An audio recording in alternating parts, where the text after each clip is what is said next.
Hello दोस्तों।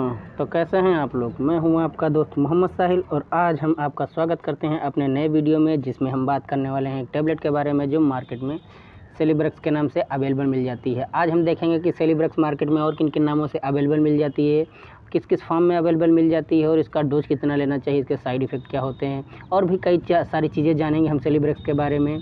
तो video को स्टार्ट करने से पहले अगर आप चैनल पर नए हैं तो चैनल को सब्सक्राइब करिए ताकि आपके आने वाले वीडियो की अगले वीडियो की आपको सबसे पहले नोटिफिकेशन मिल सके, और अपने दोस्तों के साथ चैनल को शेयर करिए ताकि आपके दोस्तों का भी मेडिकेशन के बारे में नॉलेज बढ़ सके।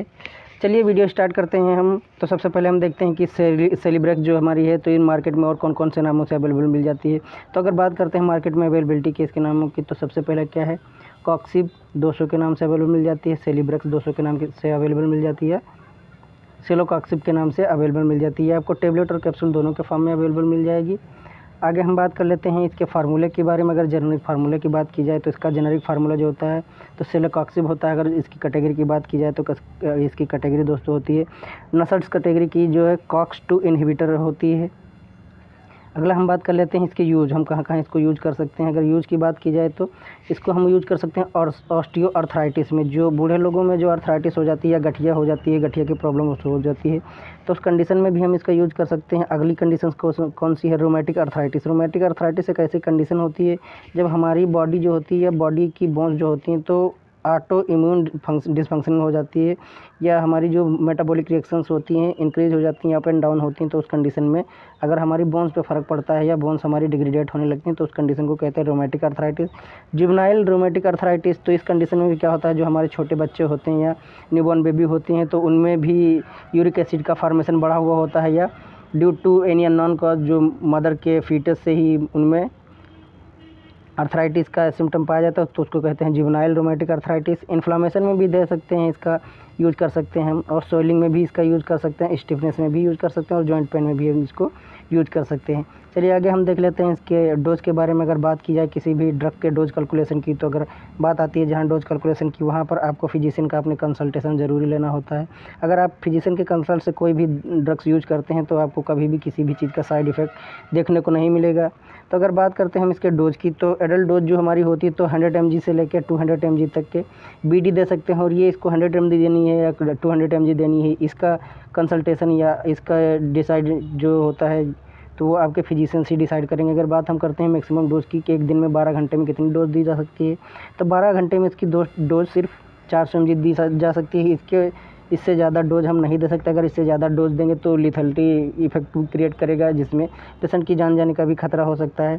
अगर बात करते हैं हम चाइल्ड डोज की, तो चाइल्ड डोज की अगर बात करते हैं, अगर पेशेंट हमारा जिस पेशेंट का वेट 10 से 25 kg है तो उसको हम 50 mg बीडी दे सकते हैं।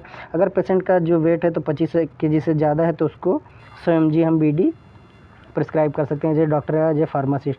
अगर बात करते हैं हम साइड इफ़ेक्ट के बारे में, तो अगर हमको किसी भी ड्रग्स के साइड इफ़ेक्ट से बचना होता है दोस्तों, तो सबसे पहले हमको अपने फिजिशियन का कंसल्टेशन ज़रूरी होता है। तो किसी भी दवा को अगर हम यूज़ कर रहे हैं तो सबसे पहले अपने लोकल फिजिशियन या फार्मासिस्ट से सलाह ज़रूर लेनी चाहिए हमको कि कौन सी दवा हमको यूज़ करनी चाहिए या किस कंडीशन में नहीं यूज़ करनी चाहिए। तो सबसे पहले हम देख लेते हैं इसके साइड इफ़ेक्ट कौन कौन से होते हैं। तो पहला साइड इफ़ेक्ट जो इसका है डिजीनेस होता है।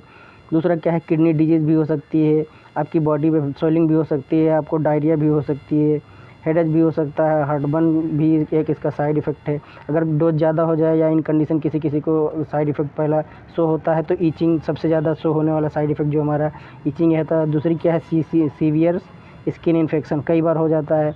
और इसका एक साइड इफ़ेक्ट ये भी है कि अगर हम ज़्यादा दिनों तक इसको यूज़ करते हैं तो हमारी बॉडी का वेट बढ़ने लगता है या हम वेट गेन करने लगते हैं। एब्डोमिनल पेन भी हो सकती है, हैवी ब्लीडिंग हो सकती है, सोर थ्रोट हो सकता है, और स्वेलिंग हो सकती है आपके एंकल और फीट्स में, टर्बुल भी हो सकता है ब्रीथिंग में।